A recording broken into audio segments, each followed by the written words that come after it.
Hi, I'm Brent Stafford, and this is RegWatch by RegulatorWatch.com. Back in November, when the government of British Columbia announced it would enact new vaping regulations in order to protect youth, little concern was paid to the tens of thousands of adults in the province who rely on vaping as a tool to quit smoking.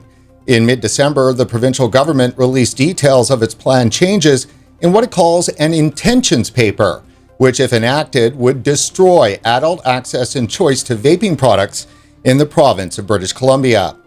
Joining us today to discuss these details and their impact on vaping in the province is Stacey White, the co-owner of Thunderbird Vapes and ardent defender of vaping rights in BC. Stacey, thank you for joining us again on RegWatch. Thank you for having me. Well, let me first say a couple of things. Stacey and her partner Brendan were featured in our very first RegWatch episode on vaping. Back in 2015, we visited their shop for an interview about BC regulations. And if it were not for Stacey and Brendan, we may never have embarked on our journey of vaping coverage at all, because Thunderbird Vapes was and is still my home vape shop. And they made the very first introductions for RegWatch to the industry that helped secure early funding for our coverage. So everybody has a lot to thank Stacey and Thunderbird Vapes for. Hi, Stacey. You guys rock. Thank you. Thank you very much. It's awesome.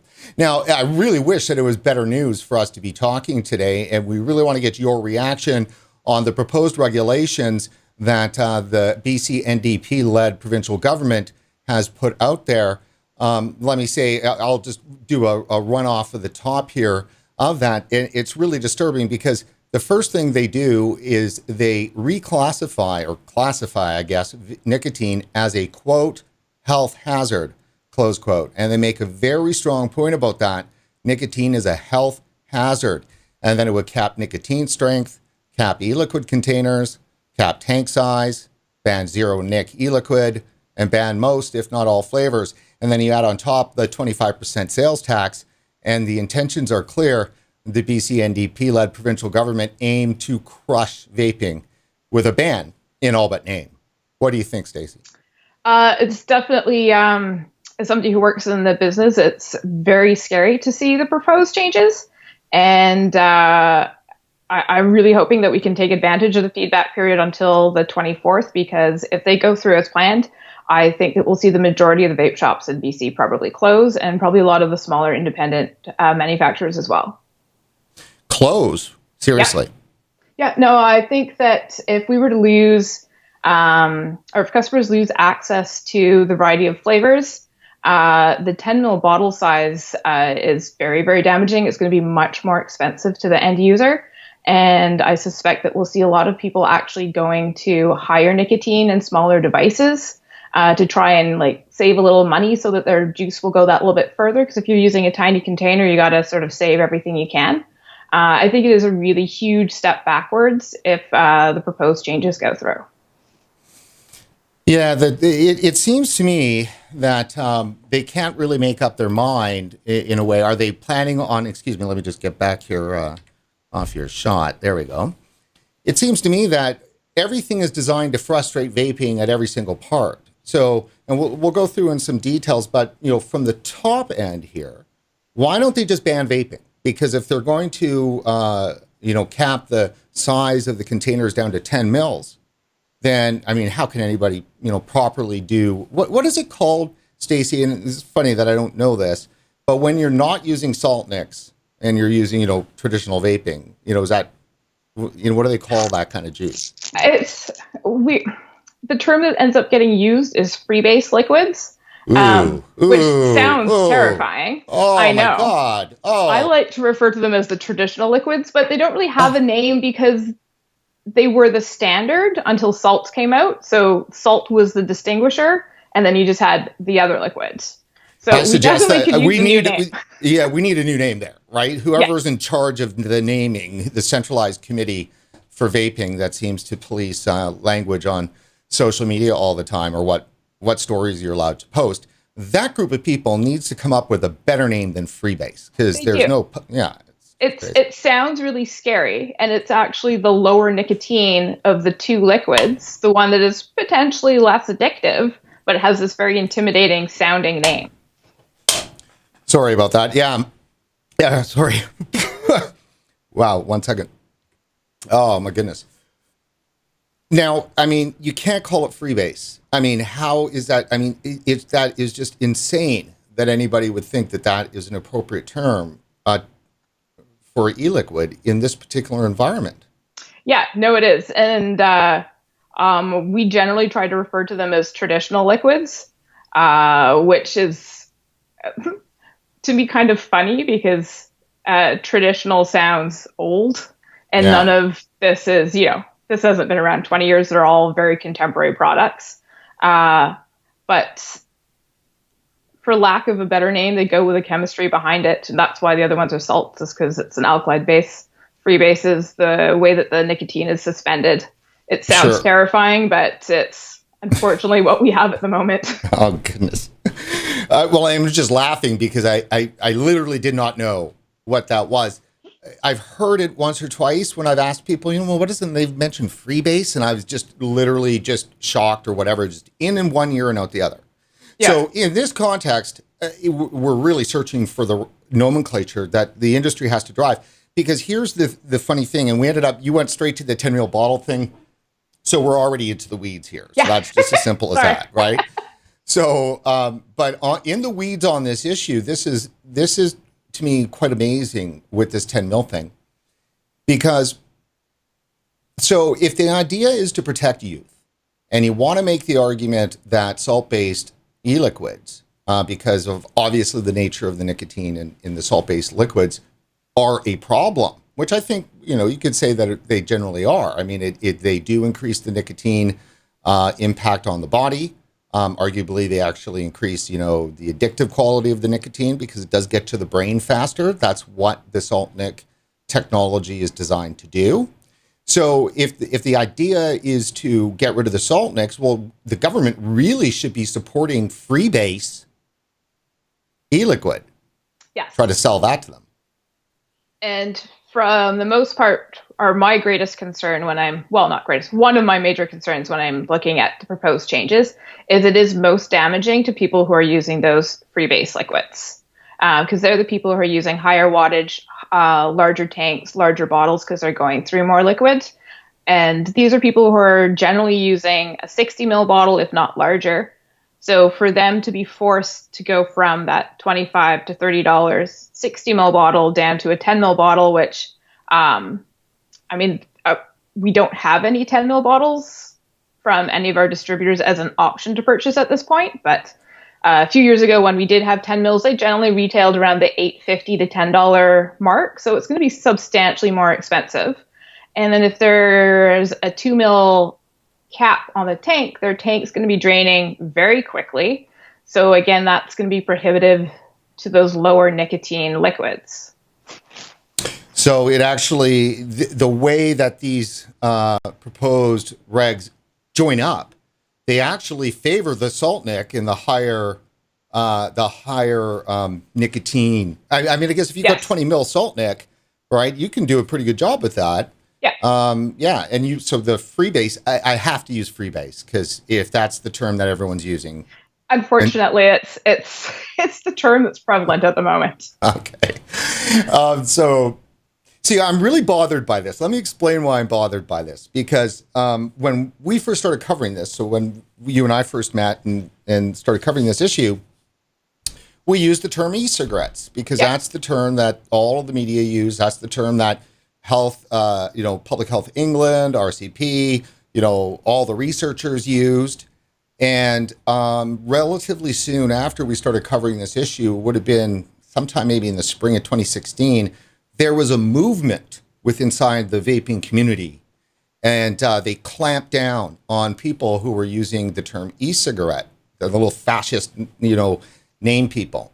And so they, tried to do that with RegWatch. And so we took a good look at it, and we agreed that e-cigarettes is a bit problematic, but we had a real hard time writing using the language of vaping because it's not a thing. It's an action. And it took a good year and a half for that language for us to get into, a rhythm that we could write with it properly. And then this whole scare that happened in August, it's only because the name was changed to vaping. it made it a lot easier for the Yeah, there was CBC no to, distinguisher. right. Yeah, no, and I mean, that's what happens when you have new economies or new uh, entities, is the vernacular takes time to develop. And the idea of not calling it an e-cigarette because you don't want to be associated with cigarettes, because we're not cigarettes, we're supposed to be the alternative to it. So why would we want that in our name? Totally makes sense. But then the term vaping is so broad that it can mean, like, you can go to London Drugs and there's an aisle called vapors, but they're for like humidifiers. They have nothing to do with the type of vaping that we have, because we've borrowed a word that was already there. But I mean, you kind of have to start with something.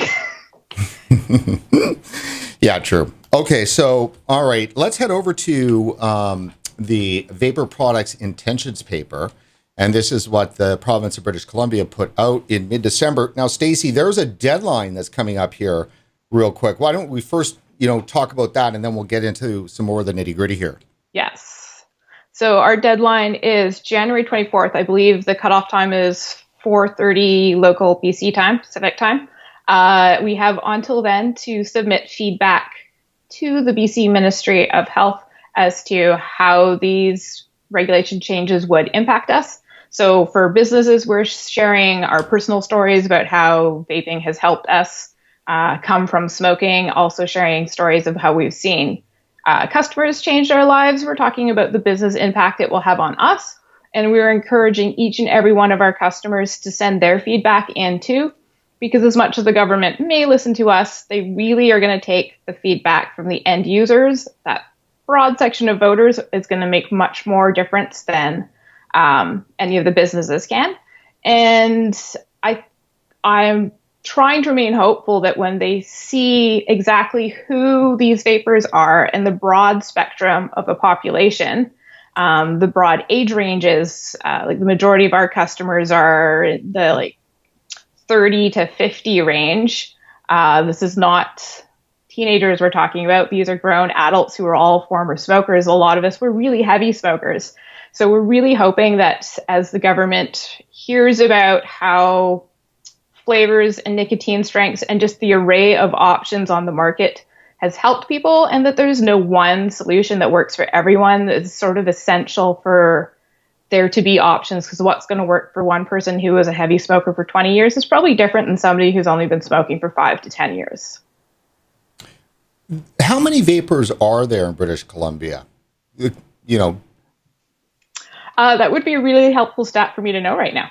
I don't know. It's a lot more than there were when we started our business 5 years ago.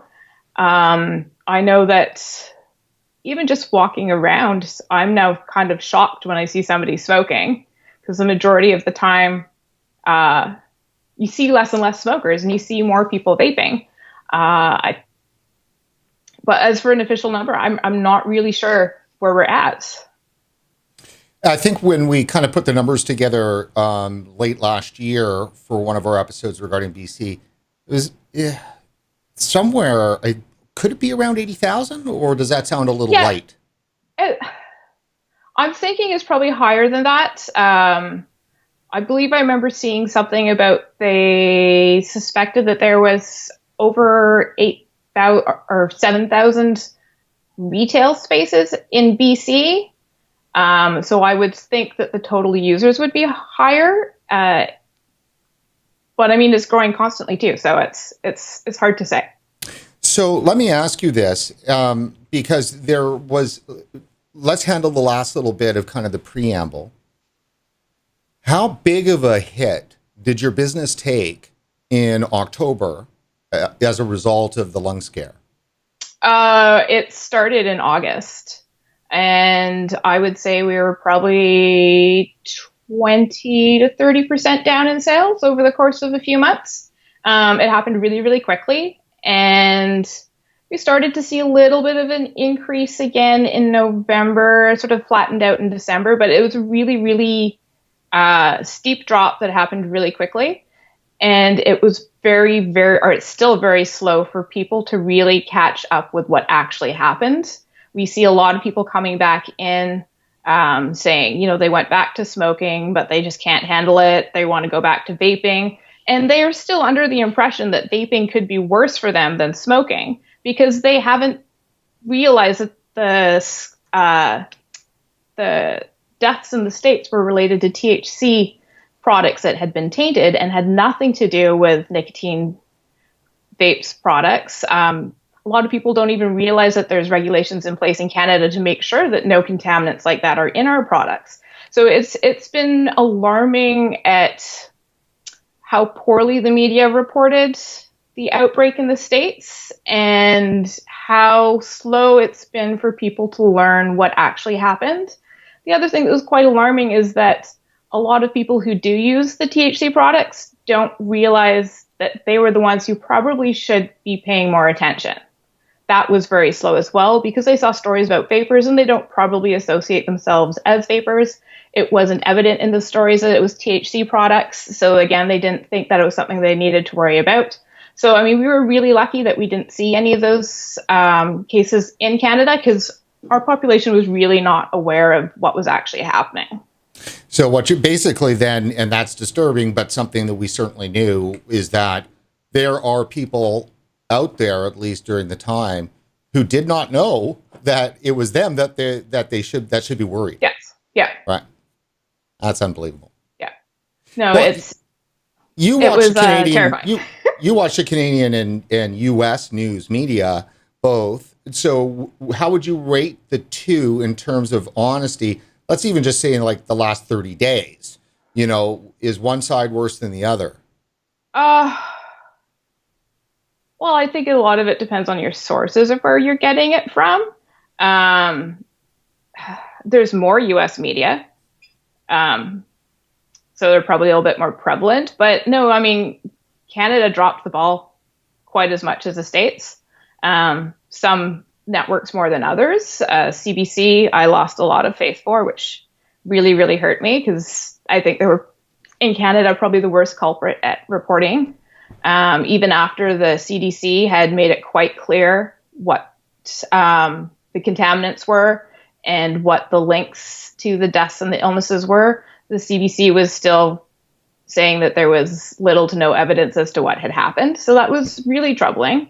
And it's a source of information that in Canada, as Canadians, we tend to hold as the truth, the least biased, the sort of the pinnacle. And they really did a very poor job of reporting the facts. So I'm holding back, Stacey. I know you are. Boy, am We've I had holding enough back. chats. I know you're holding back, Brent. Again, they're my home shop. So when I go in, it can easily be an hour and a half. And it usually ends with Stacey and I at loggerheads over political issues. So that once or twice. Once or twice. Yeah, absolutely. Oh, yes. The CBC, well, they're so honest, except for on this issue. Right. I hear you. Well, it's honestly, I don't even look at them anymore. Like I've removed it from my phone. That is glorious. That is glorious. We need more people that, position themselves on the more left.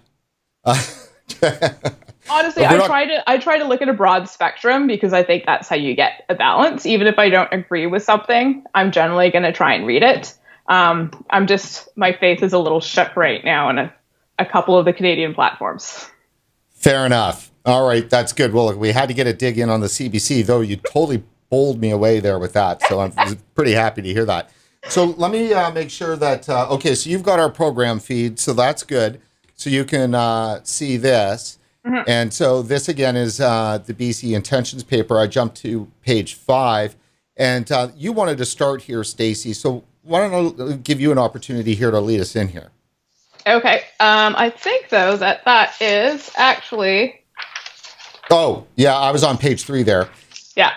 Yeah, the reason why I guess it is important is just to make sure that everyone knows that the province of British Columbia, under then the BC Liberal Party, who had been in power for, about 16 years, they had actually brought in the first vaping regulations in the province. Yes. And those were enacted. And so there has been full-on regulations in British Columbia, Yes. They were one of the first provinces to do that. Yes, and that predates our federal regulation as well.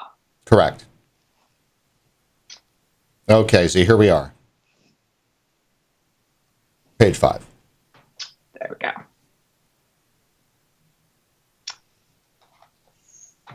So prescribed nicotine as a health hazard. That's what drives me insane. And let me just point out here as we jump back and forth that this was the danger of Bill S5. So the federal regulation that turned into the Tobacco Vaping Products Act, because it defined vaping as a health hazard. And from the moment that I saw that, I mean, that was one of the biggest things that RegWatch pushed back on all the time. We felt that that Bill S5 would enshrine vaping as a health hazard. That was the exact terms that I used in plenty of stories. And then here we have, of course, province of British Columbia doing that right off the bat, prescribing it as a health hazard. Yes. One of the things that I find with that's troubling is that customers often, they see they see something like that, they're calling it a health hazard now, and they start questioning if this is actually better than smoking. If it's being regulated like smoking, then it must be the same as smoking. And that's really dangerous territory to get into, because we know how damaging smoking is, and people really need to be able to have faith in their ability to make educated choices for themselves. And if it's being treated like something that they know could potentially kill them, they're going to think this is the same. And that really isn't. These need to be seen as an alternative to smoking that is potentially better. Right. That's exactly it. And let's use the language that the BC government actually puts in here. Health hazards are conditions or things that endanger public health or are associated with injury or illness. An important approach to public health in BC is taking measures to prevent health hazards, respond to health hazards, and regulate the operations, activities, or conditions that could pose a health hazard. The ministry intends to use existing legislative authorities to identify certain matters and activities related to vaping as health hazards. The following items are proposed as public health hazards. Nicotine, unless it is authorized under other legislation. So the pharma nicotine is okay on the patch, right?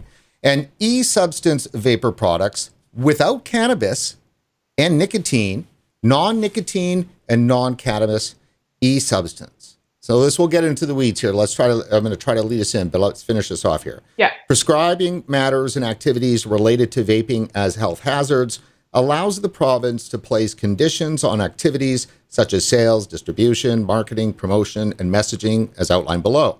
Non-nicotine or non-cannabis e-substances will not be permitted for sale in BC.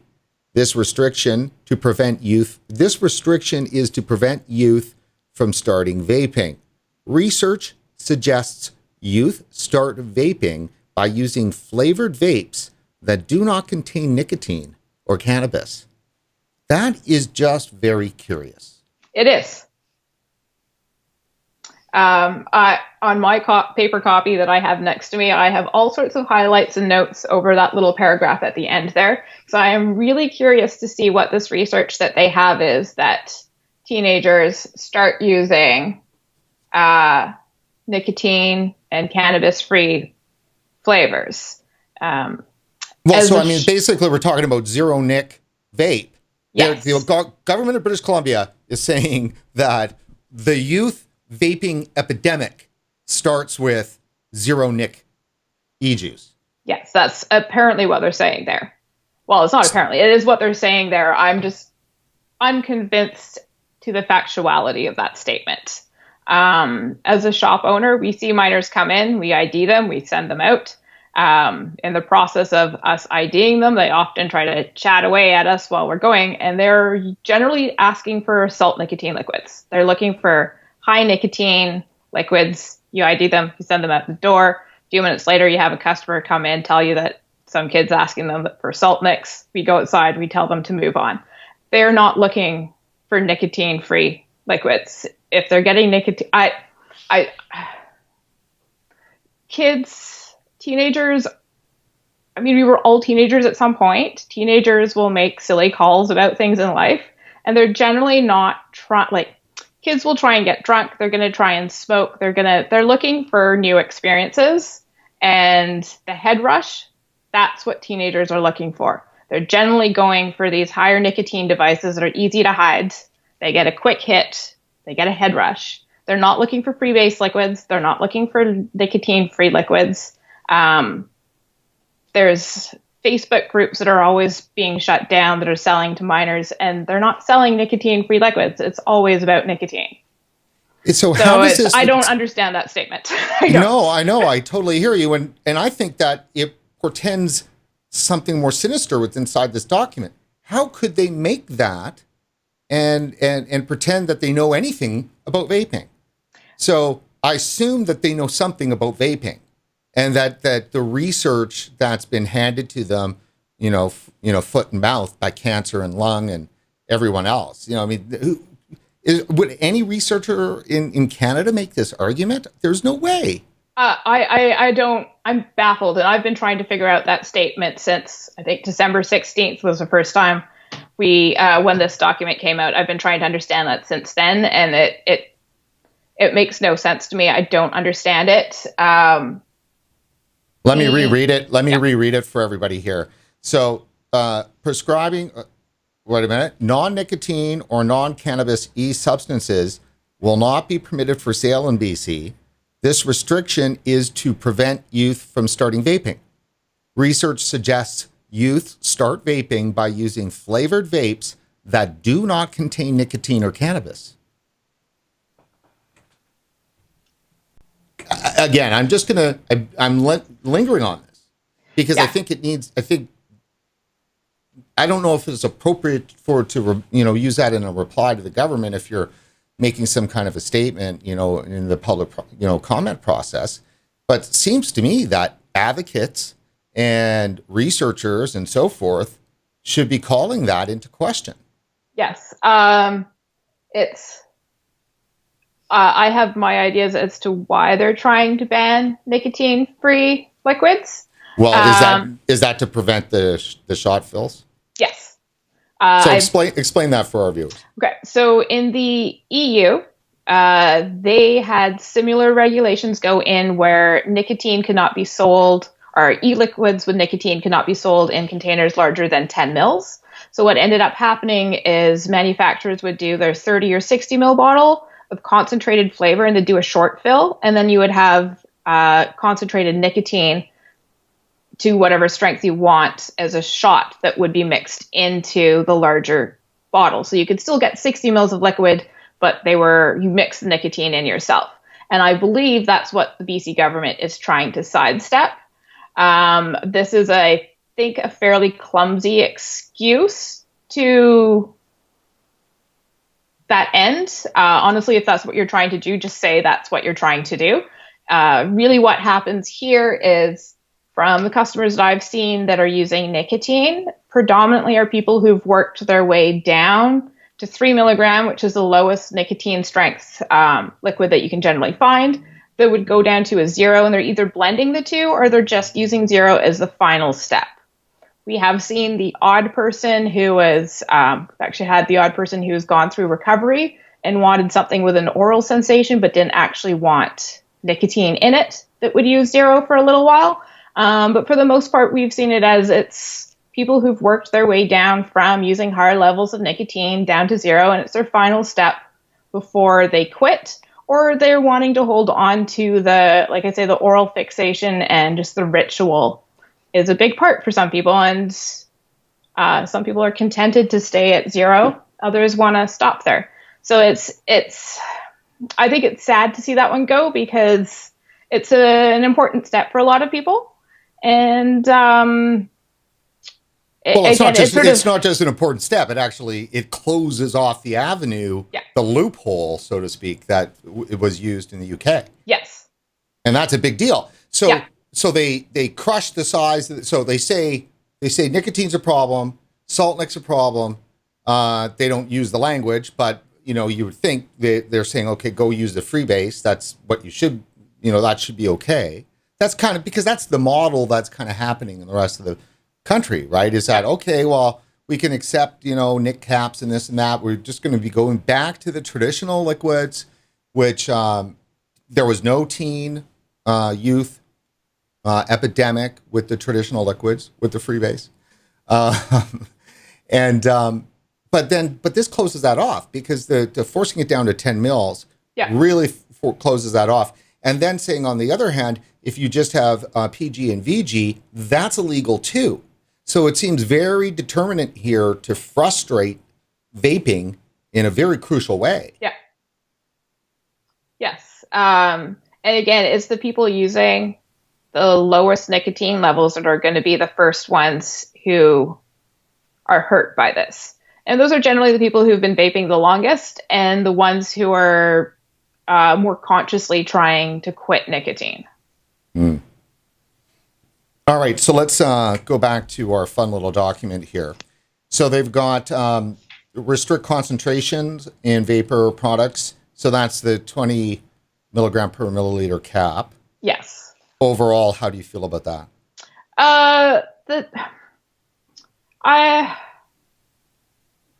I can see capping the strength. I think they should give a little more room there. For people who've been vaping a long time, 20 milligrams sounds really high. But if you're coming from a pack a day smoking, we usually are starting, if they're using salts, usually recommending like a 24 to a 36. And if they find that the 24 or 36 isn't strong enough, they can always try something a little bit stronger, or they can go down if it's a little too strong. 20 is kind of the low end for most of the liquid brands. For the closed pod systems, 20 is the lowest. Some of them didn't even have a 20 until these regulations started to being announced.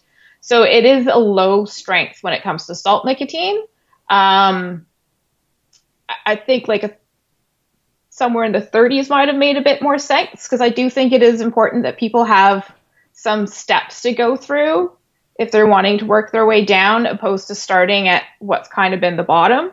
Yeah, and let me just bring up a point here, okay? I think that the whole community's focus on bringing down, I think that's a bit of a wasted time conversation, because they don't seem to care about weaning yourself off of nicotine. They believe you should just quit, right? Yes. So to a certain degree, right, because there's guys like me, I was a 2-pack a day smoker for 20 years. Right? I vape. I don't want to wean myself off of nicotine. Yeah. I'm happy that I've got a substitution that's not killing me. And that is just great. And that's what when the government regulated it and made it legal and said, okay, fill your boots, great. That's it. So I don't want to be included in a group of people that's trying to wean themselves off of nicotine. And that's a really good point, because there isn't a lot of room. Or there hasn't been any room from government for people who are choosing this as an ongoing, like they've changed from smoking to vaping and their end result isn't to wean themselves off of it, that they just want a better delivery method. And we definitely have customers that fall into that category. Some of them are happy to be at a 6 or a 3 milligram freebase. Others want to be, or not necessarily want to be, but choose to stay at, 30 or 50 or whatever point. And I have some concerns that if the person who's been using 50 milligram and doesn't want to move down, if the 50 is taken away, chances are they will go back to smoking cigarettes. And just so you know, I'm that guy. I use 50. If it wasn't for 50 salt, well, of course you know. Of course you know.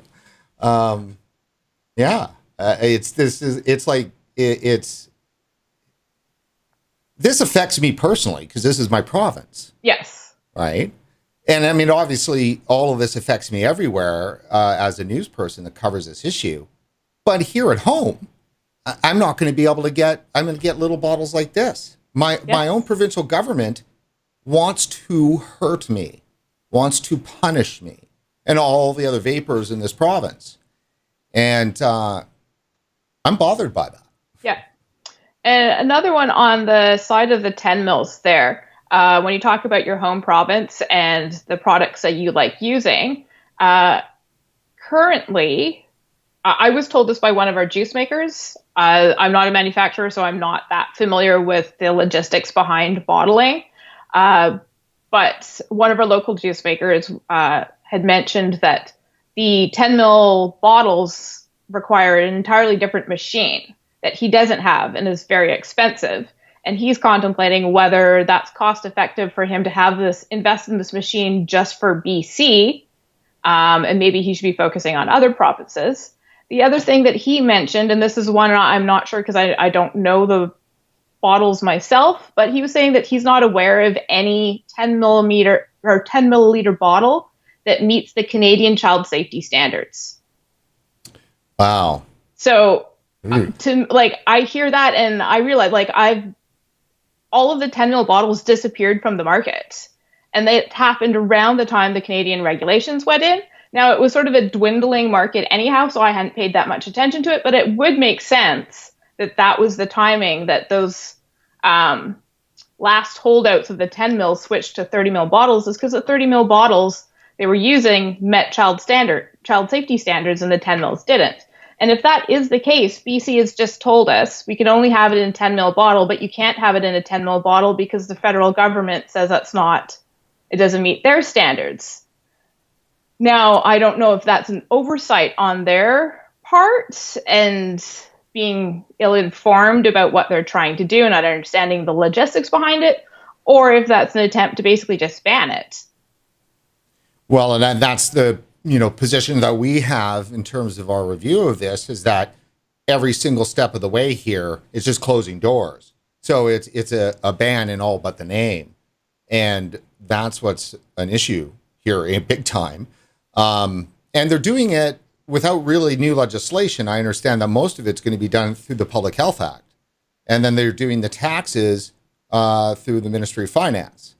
So you've got to be very concerned when government is sidestepping the people in the legislature and coming up with innovative, tricky ways to implement what are, they say that it's a health hazard, so they're actually protecting health. Instead, what they're doing is they're harming health in this process, and they're not running through any kind of proper regulation process. Yeah, no, it's very alarming. And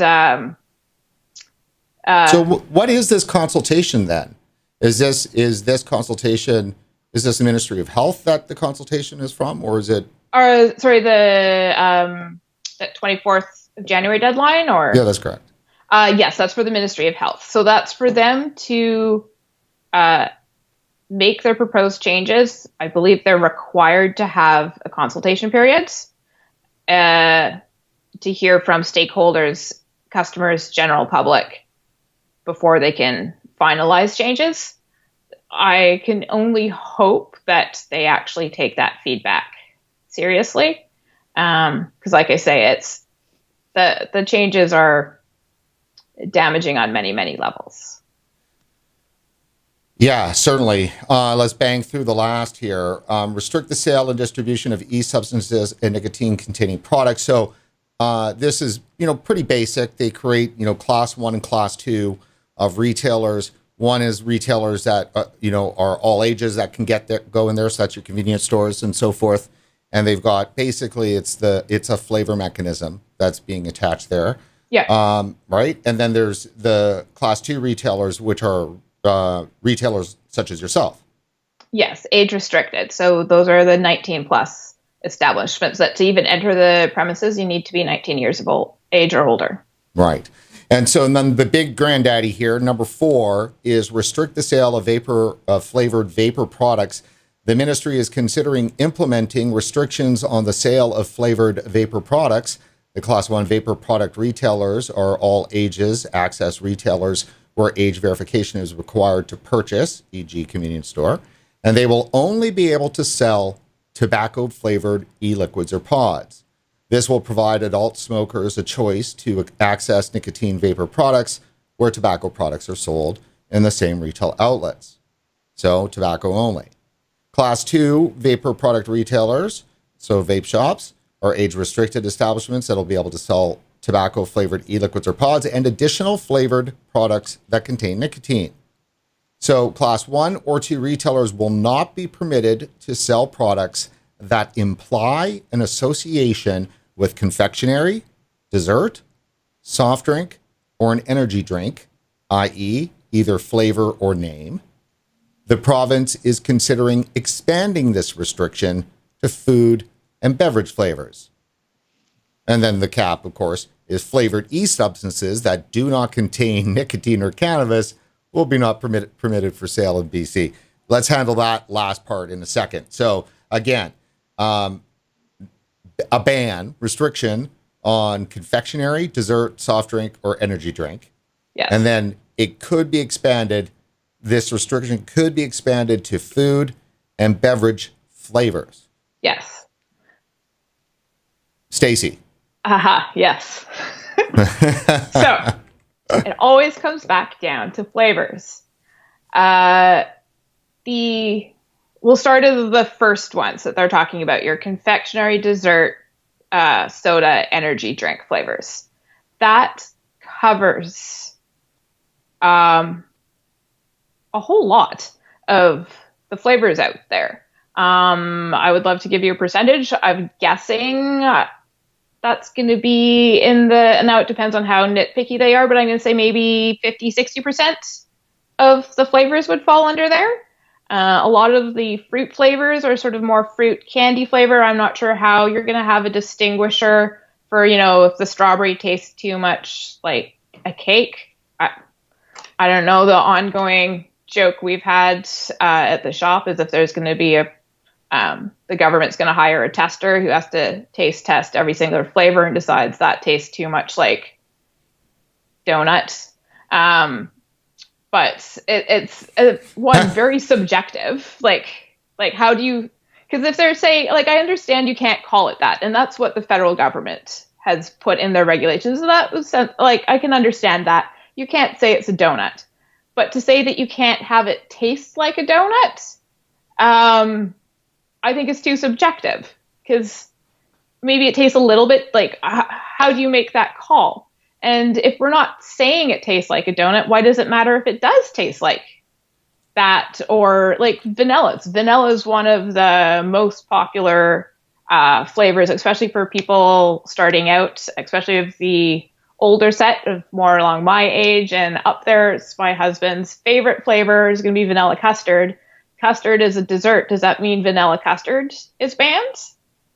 Because I know that would devastate a lot of customers, and none of them are young. Of the vanilla fans, I'm going my age and upwards for the majority of them. So I don't see how that's helping teenagers. The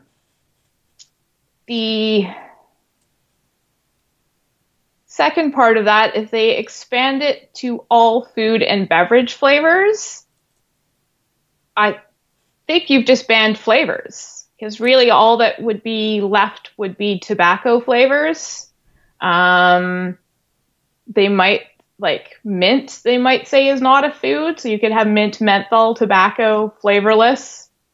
We have a cherry blossom flavor. I suppose that would be okay.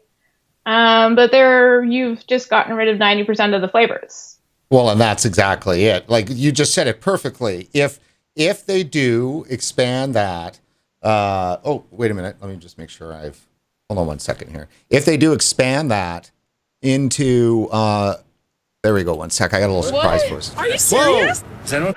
Okay, one sec. Sorry. We'll get there in a sec. I love the way that you just put that. And that is, if they do expand those categories, you pretty much just ban flavors if you add food and beverage to that list. You've sidestepped what you're calling it, but the flavors are going to taste like food, because what else would they taste like? Wood bark? That's exactly. Tobacco. And this is why I'm saying that this is a ban. This is why RegWatch's commentary on this is that it's cruel. This is designed to punish. Their intentions are cruel here. There's no room anywhere in here for harm reduction, for people stepping down and weaning off, or anything. This has got to be one of the most closed loop pieces of regulation I've ever seen. And inside this document, when it actually says, I find it crafty. I think that's the term I want to use. It's like everywhere you go, they're crafty, because when they say, okay, so retailers will not be permitted to sell products that imply an association with confectionery, dessert, soft drink, or an energy drink, and then the IE there, either flavor or name. So, okay, so if strawberry, because that's food, right, becomes a part of the thing, the argument used to always be, well, just don't call it strawberry, call it XYZ and throw some mango in there, and that should be fine, right? No, because flavor or name can't be. So, and then, the other kicker here, but I don't want to get, and we're a little bit of a longer show here today, because this is important for us to go through, but they're actually, it's the very next one. So let's do it, and then we'll jump to the video here. But the other thing here is that then they go, there's got to be plain packaging. Yes. So then skull and crossbones and plain packaging. Mm-hmm. So just why don't they just shoot every vapor in the province, take them out to the backyard, and just drop them? Because that seems to me exactly what the province of British Columbia is doing here. They are trying to eliminate vapors. They just don't have the balls to ban vaping. So instead, they're going through this whole process. Yeah, and the plain packaging one is, again, goes back to my earlier statement that it's a bit of a scare tactic, that somebody comes and sees that and says, it's being traded just like cigarettes, it must be as damaging as cigarettes. Maybe I'll just stick with the poison I know. I'm going to stick with my cigarettes and I'm not going to sway. And as a former smoker, I know we're a very stubborn set. And if we have any excuse not to change what we're doing, we're going to take that. So to put it in an ugly brown package, just like the cigarettes, I can only see that as trying to deter people from using it. And that's not deterring youth from gravitating to it, because you've already put it in a place where they don't have access to it. You're trying to deter adults from using it if you're treating it in plain packaging. The other thing that I'm concerned of is there's so many damaging things in here that the plain packaging gets overlooked. It's the thing that people aren't yelling and screaming about because they're talking about capping nicotine strengths. They're talking about taking away flavors. They're talking about doing all these other things that the plain packaging kind of get ignored in there. And that's a really, really big deal. I mean, even the cigarettes have only just gone into plain packaging in BC, I believe. That's recent. And that's after years and years and years of going through different steps. And I kind of feel with the addition of a very steep tax that we saw come in on January 1st, with these changes here, they're basically just trying to quash everything. And the plain packaging is just kind of that little cherry that they put on top. And they're like, everyone's going to be so concerned about everything else. They're not even going to focus on that this is an element in the changes. And it's... Well, can your business survive these changes? All of them? I don't know. We've been around a lot longer than some of the other shops, so I think we're in a better position.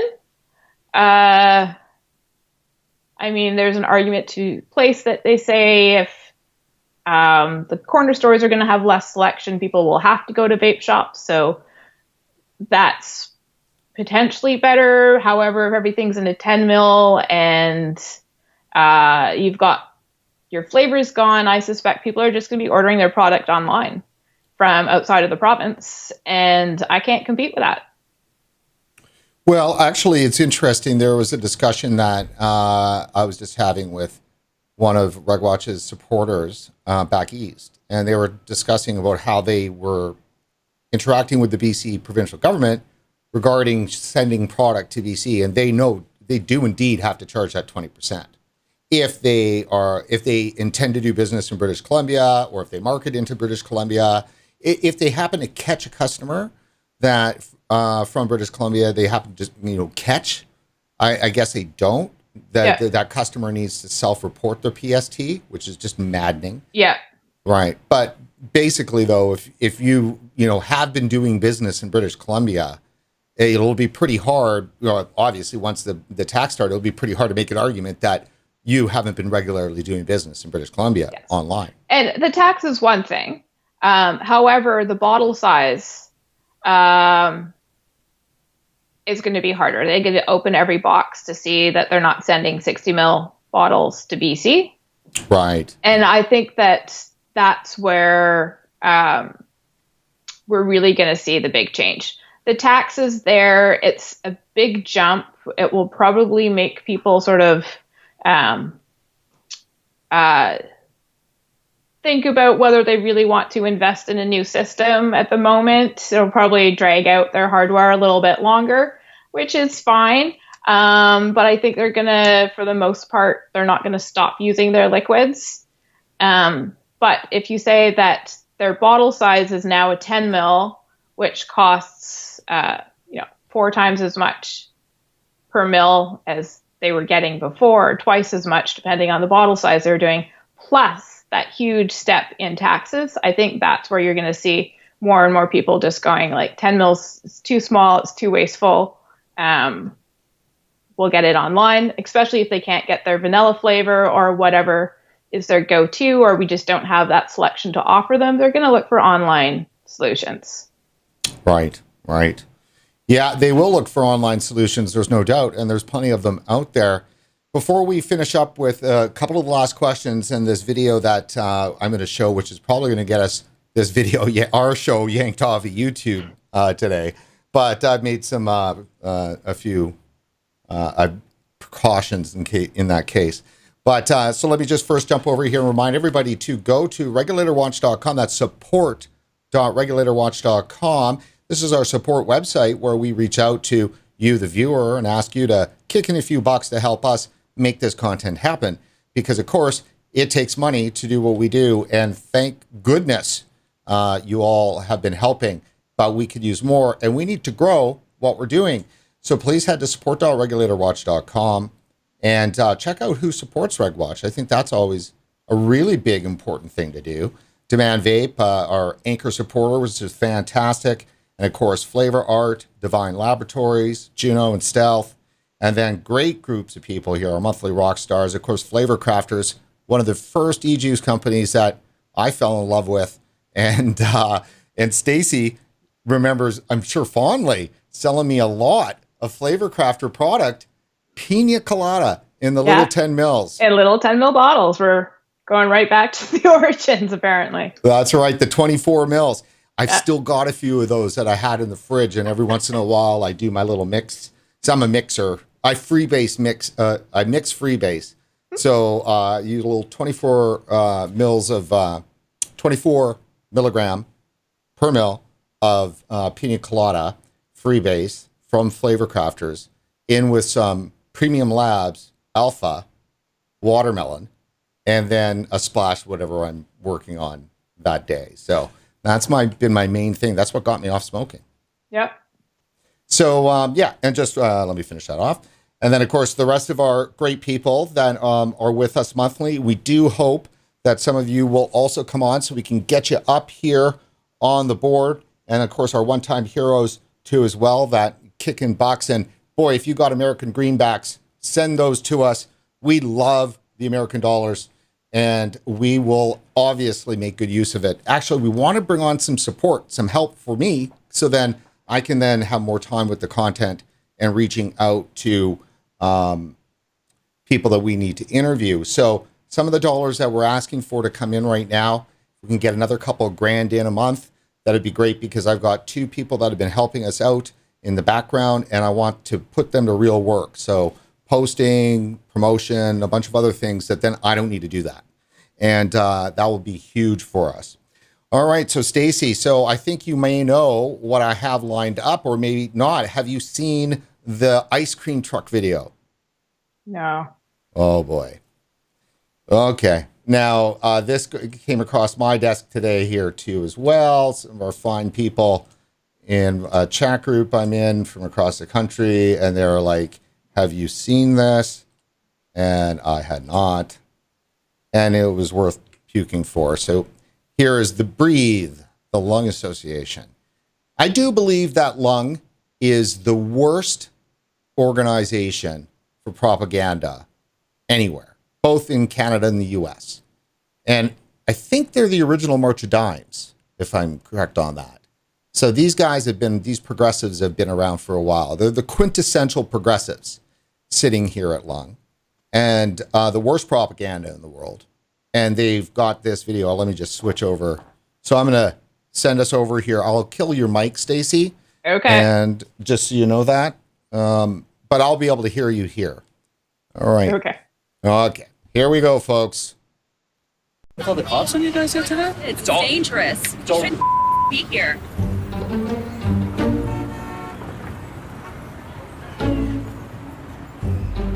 So we have vanilla mist, double chocolate dream, and then we also have butterscotch bliss, blue raspberry, orange twist, and cotton candy yum. Blue All right, blue one, blue raspberry, yeah. Cotton candy. Cotton candy yum? I like that one. Is that good ice cream? So this is organic, farm fresh ice cream, also infused with 100% organic nicotine. Nicotine? Do ice creams normally have nicotine? There's 28 milligrams in every cone or cup. Are you joking? Are you serious? Are you serious? Yep. I want cotton candy. Why would it be infused with nicotine? Sorry, it's the. There is nicotine in the ice cream. Why would you give that to kids? Is it good for kids? Like, I'm not a doctor, Yeah. so I can't say for sure. If you want a blue raspberry, I don't want any of this. No. How dare you guys? I can't take it. It's not like we're giving cigarettes away. You're putting nicotine in ice cream. Just because you dress it up in a flavor doesn't make it any better.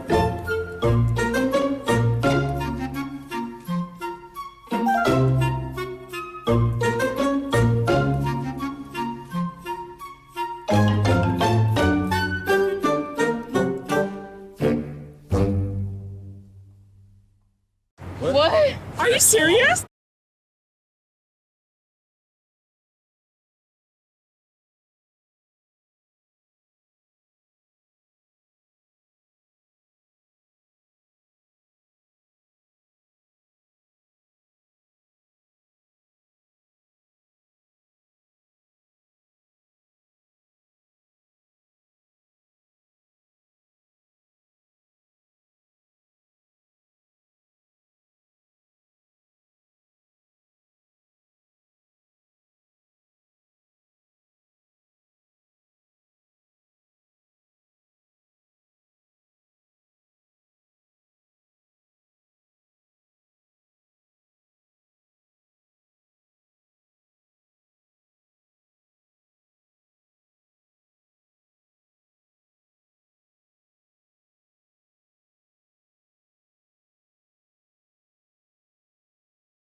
Wow, thanks guys. Really appreciate that. We didn't have audio there.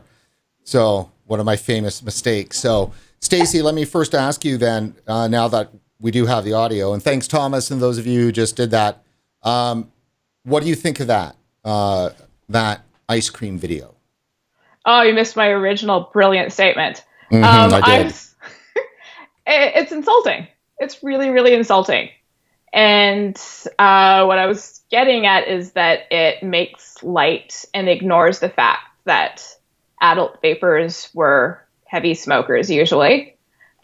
smokers, and that our switch to vaping for a lot of us is something like, I think it saved my life. On a very personal note, I don't think I'd have had a child if I hadn't quit smoking and gone to vaping. I probably would never have considered it because I didn't think I could quit. It wasn't something that occurred to me. So to liken a pack-a-day smoker who'd been smoking for over 20 years, who likes a vanilla or a cotton candy vape, to an ice cream truck on a street corner it's really, really insulting and potentially very, very damaging to the lifespan of a lot of people. Yeah, it's it just shows the disdain and disgust that they have for people who vape. It's just mind-boggling how deep it goes. It is. And like I said, the first time you see the video and you laugh and you smile because it's that funny. But it's only funny on the surface because the underlying sentiment there it's got cruel intentions, Brent. And that is why we showed it and why this episode of RegWatch is titled Cruel Intentions. You bet. And I wish it was not so. This is hard to fight. This is a real difficult challenge. We're up against some of the most professional and well-funded propaganda artists in the world. So let's take a look at strengthening restrictions on public advertising. So try to get out there as a vaping industry and pool your dollars together and try to get out there and actually spend some money to correct the record and some of the propaganda. Well, you can't do that. So obviously existing provincial rules address advertising within retail locations, and the proposal extends the restrictions. So, I mean, you know, if you want to get billboards out that say anything positive about vaping, you can't. So, I mean, forget about even, you know, selling product, because the product thing is off the table. So, I mean, here you go. So those are, you know, the ministry is seeking comments on the proposed regulatory changes outlined in this intentions paper. Cruel intentions. Those interested are invited to submit comments on the proposed changes until January 24th, and it's the Health Protection Branch.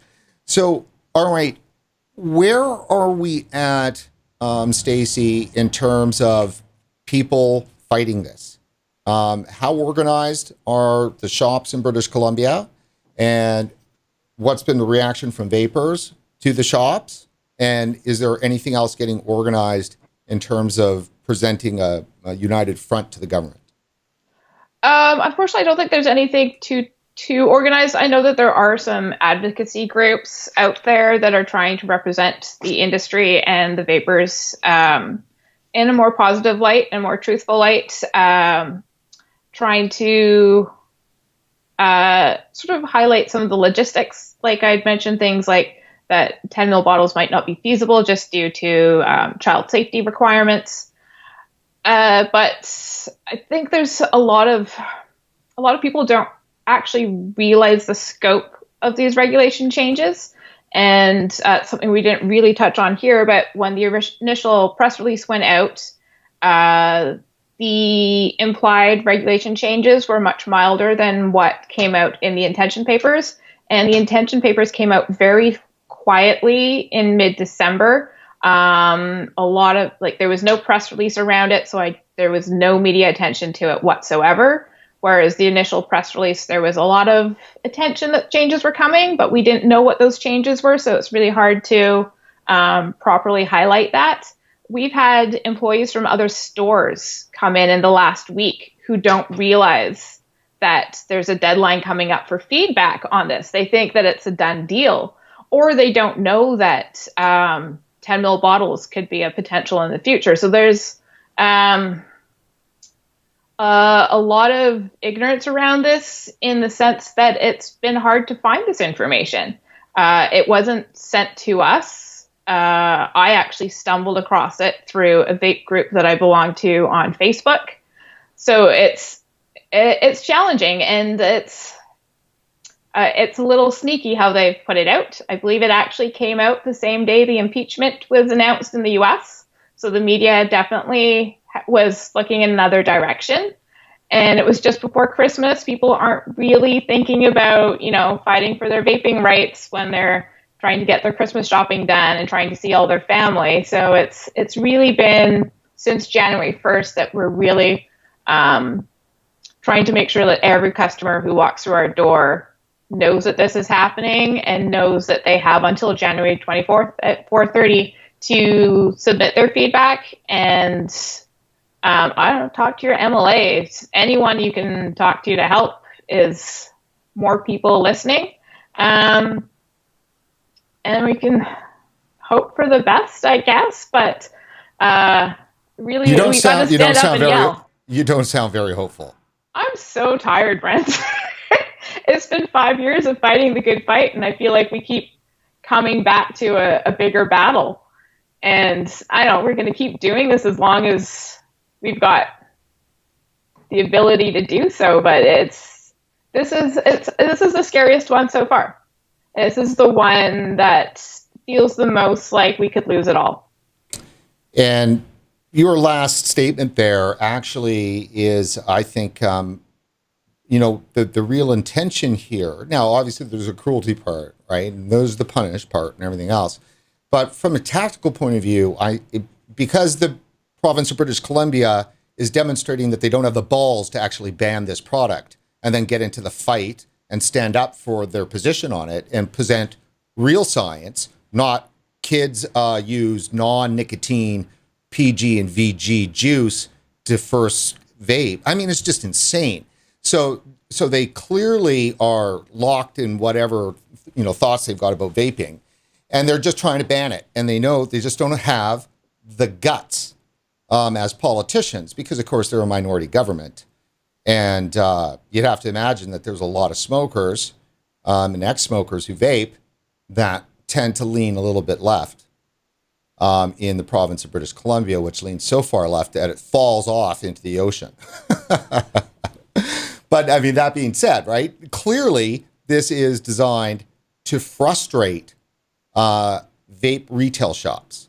So you can stay open, but here are all the things that just constrain you down to a little 10 ml bottle with plain packaging. I mean, there is no packaging on a 10 ml bottle anyhow. No. So what are you going to do? Put that inside a cardboard box and then make the cardboard box brown? No. So, I mean, basically the province of British Columbia is banning vaping, but the way they're doing it is they're frustrating the small businesses to the point where they give up. And then they could say, well, we didn't ban it, right? They just gave up. So they're strangling small businesses in British Columbia to the point that you give up. It's definitely what it feels like. And I think that if that is the case, the players that will remain will be the large, the pod systems where it's pre-filled liquids. They're easy to sell at a corner store. They're going to be the most wasteful, the most expensive for the end user, the most garbage created, for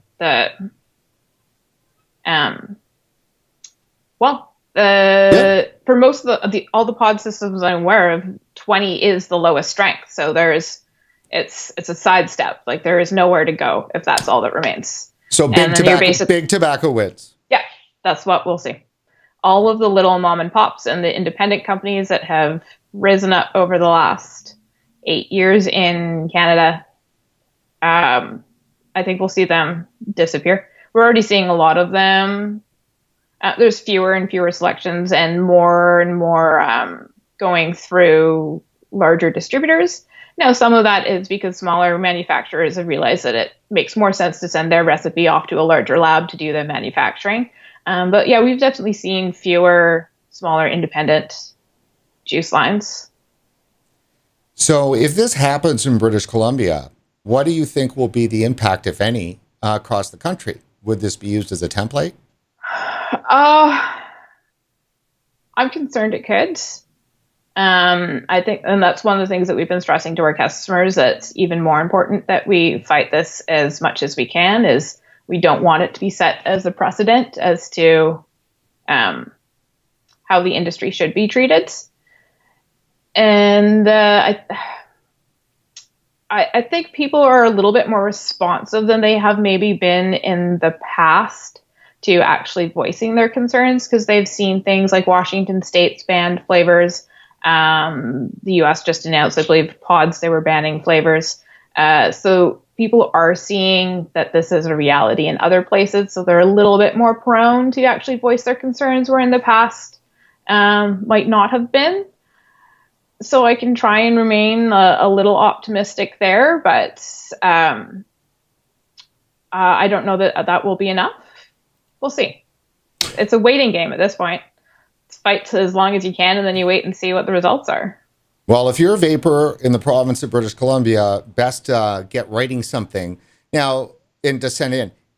Is there an example that anybody could use? Because, it's not unlike Ontario, where there's, a very strong advocacy group, Vapor Advocates of Ontario and so forth and so on. There's lots of, examples and resources for, sending letters in. So it'd be great if any of the Canadian groups that are out there and the volunteer groups or that have experience with this could maybe get you some information, because there's still some time here left. And if there was some kind of templates or something to be able to use to help people structure what it is that they are trying to say, I think that might be helpful. Yes, and it's one of the things that we've been mentioning to customers is that if you're not sure of what to say, start with a really short history of like how long were you a smoker, how old are you, when did you start vaping, what did you start vaping with, what do you use now, what flavors have been effective, why were those flavors important to you, and give some solid examples of how the regulation changes would affect you personally. If you could no longer get your vanilla milkshake flavor, how is that going to affect you? What is the cost difference going to be on your budget if your 60 ml bottle is now 10 ml bottles that's costing you $60 instead of the $25 or $30 it was before? Give some solid examples of the impacts to you and concerns that you have for smokers who have yet to make the switch, and maybe they're future vapors out there, and if overregulated, they might be afraid to make that same transition. And I would add to mention some of your personal concerns about maybe having to return to smoking or something like that. Absolutely. And that's part of what I'm like, the real examples of if you're faced with these changes, if you cannot get these products, what is your alternative? And for a lot of people, that alternative is going to be smoking. When I think that the government hopes that their alternative is to, buy a patch or just not take any nicotine in. But for the most part, that's not the other option. Well, I'm not too certain why any of these governments have a right to tell people about whether you can put nicotine in your body. Not as long as cigarettes are legal. That's all I can say. Yeah. Well, Stacey, thank you so much for joining us today on RegWatch. It has been a long time since we had you on the show. I wish it was on better circumstances. It's good to be back, but again, I wish that it was happy announcements instead of doom. Okay, well, doom. Okay, stay right there for a second. I'm going to wrap up, and then obviously I'm making plans to come back up to the shop. So that is this edition of RegWatch. Before you head off, please go to support.regulatorwatch.com, take a look around, see who supports us and what we do. There's a great page there now where you can see all of the content that we've made since we became more viewer, fan funded since last September. We've produced 62 episodes in 17 weeks, nearly 50 hours of live content, and getting close to, well, it'll be close to 1 million views pretty soon. And considering that we're not cat videos or blowing clouds, which are all good, us boring regulation guys, we're doing good. And it's thanks to you guys. So, toss us a few dollars. You'll be happy you did it. And so will we. And make sure that you like us on Facebook and follow us on Twitter. And that's it for this edition. I'm Brett Stafford, and vape 'em if you got 'em.